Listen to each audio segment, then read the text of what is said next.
members from the fourth estate, and you are most welcome into NYEWASCO.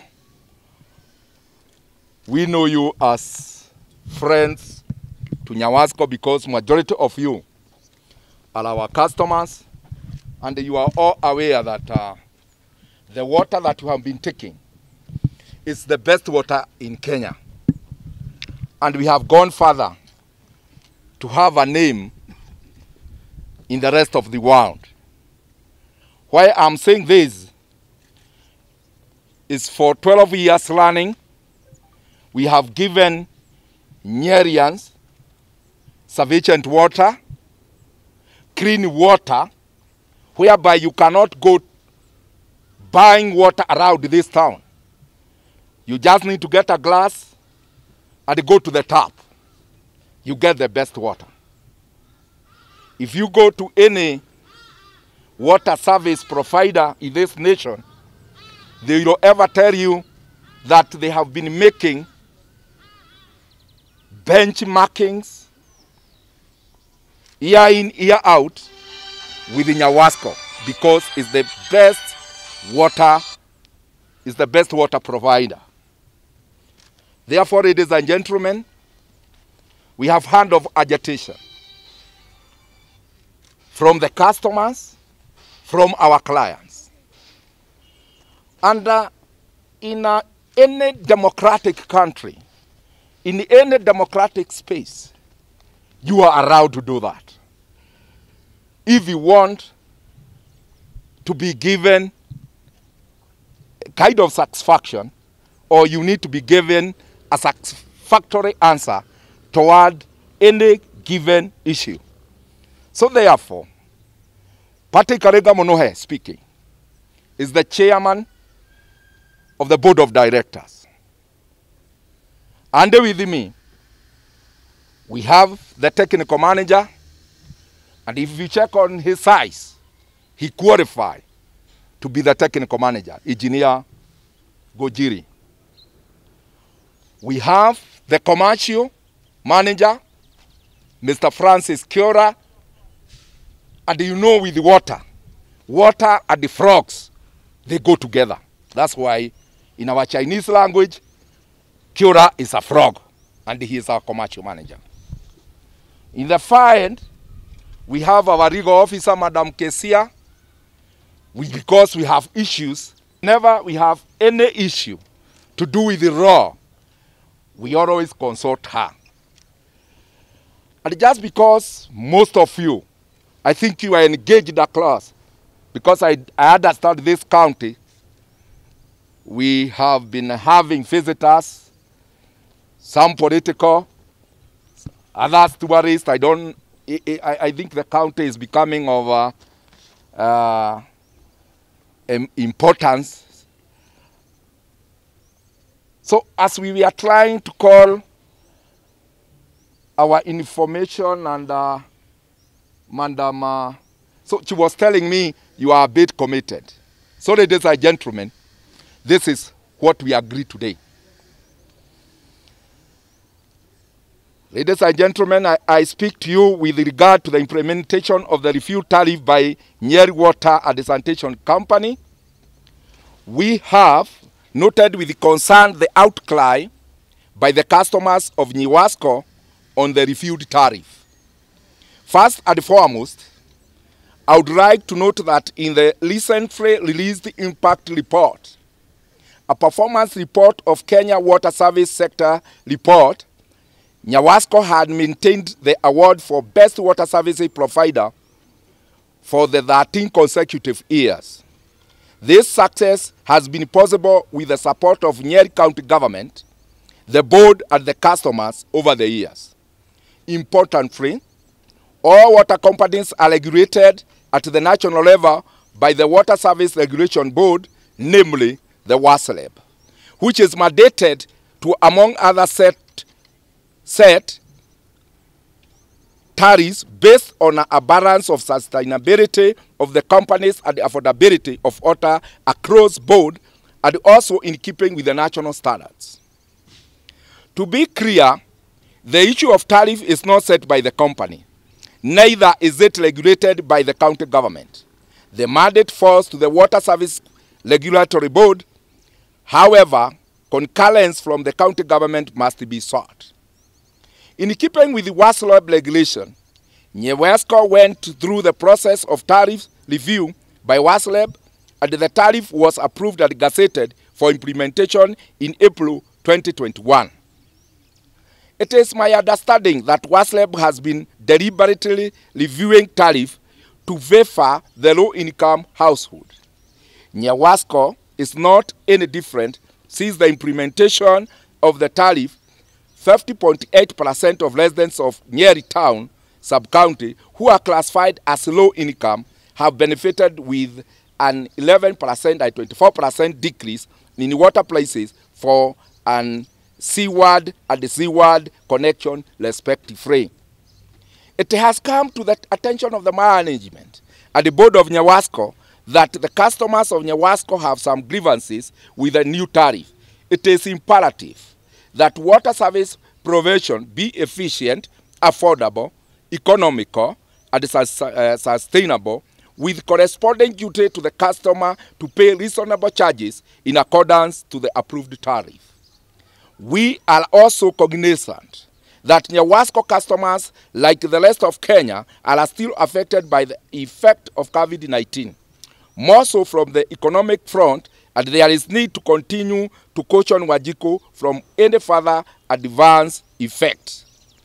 In light of the above, the board and management of NYEWASCO has come up with the following measures as a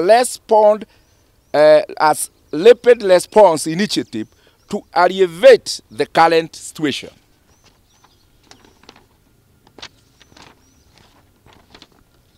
Number one,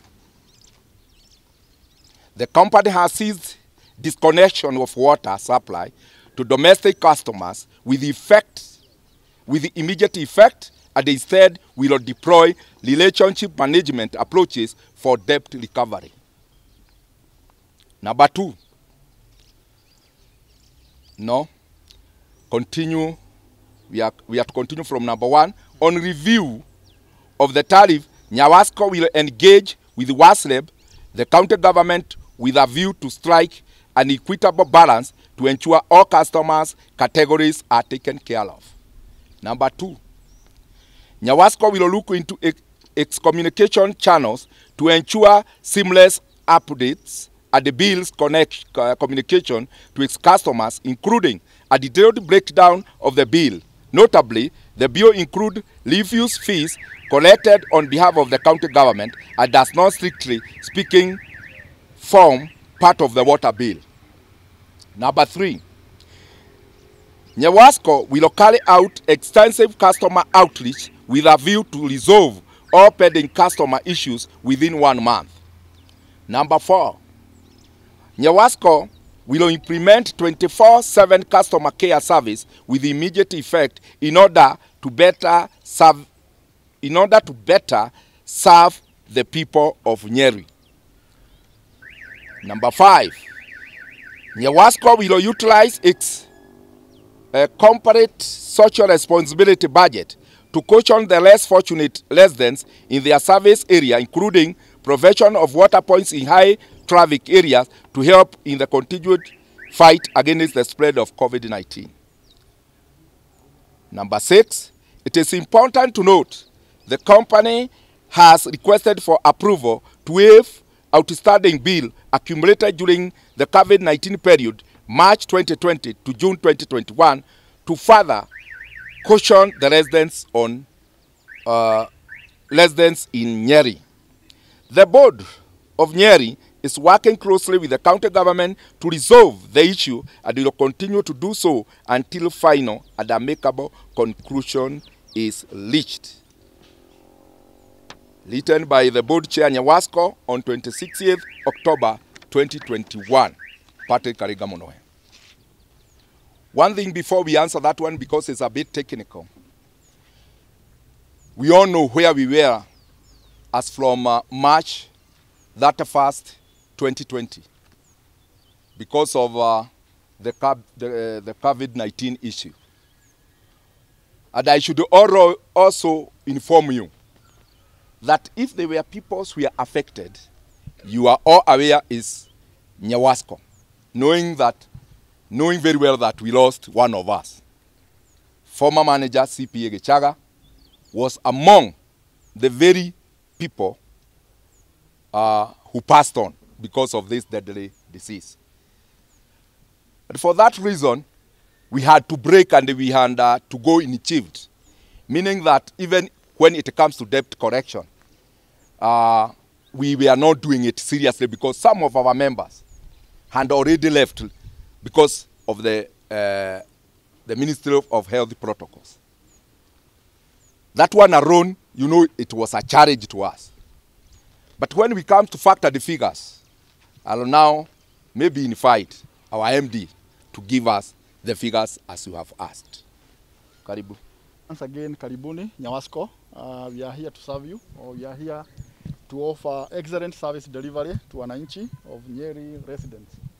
And maybe to start from where the question has come, the amount of debt we have, the portfolio is big, but we can only elaborate probably what we are looking at when we talk of waiving the bills from during the COVID era, and which spans slightly below 100 million Kenya shillings. That is what we are looking at.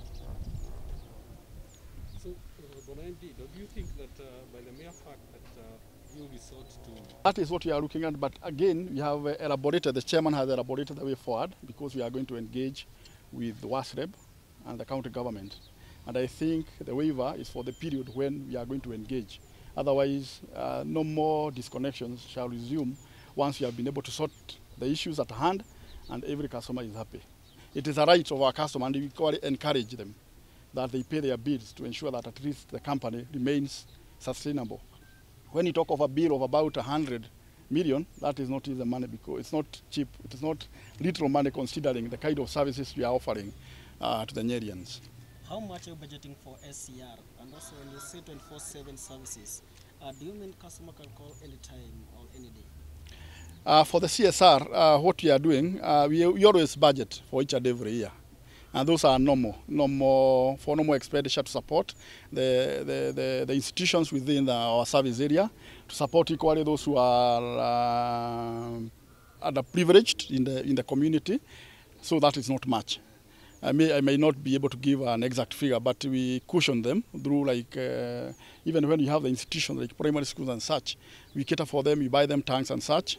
And also we are intending to support. You know, there are those individuals in the society who are really down and they need to be supported. That is one. For the issue of the 24/7, yes, the management is and the board is committed. We want to start off, or in fact we have already started off, a 24/7 customer service where you can call anytime, regardless whether it is midnight, during the day, or any other time during the weekend or public holidays. And what we are looking at, initially we have been having customer care phone with an individual. And when an individual has a customer care phone, it means him or her can leave and go home. But what we are looking at is to have a dedicated customer care service center which operate 24/7 and will be manned throughout the day. In any case, it's not something new because in our treatment plant at Kamakwa, we have operations 24/7. Don't you think that waiving 100 million will have... And we have the commitment and we have the support of the county government of Nyeri, and we have engaged, and that is one of the probable areas where we are going to source for the deficit. Because you're wondering that one of the best water company could go at. It will not, we can assure you. It is the best in the country, it is the best in the county government of Nyeri, and the county is taking that seriously, and they will be able to support the company to be able to progress further. Thank you. Okay. Then, Chairman. Clean water and the affordable one, because I think that is our mandate. And finally, we say thanks a lot because of actually coming to visit us, and again, maybe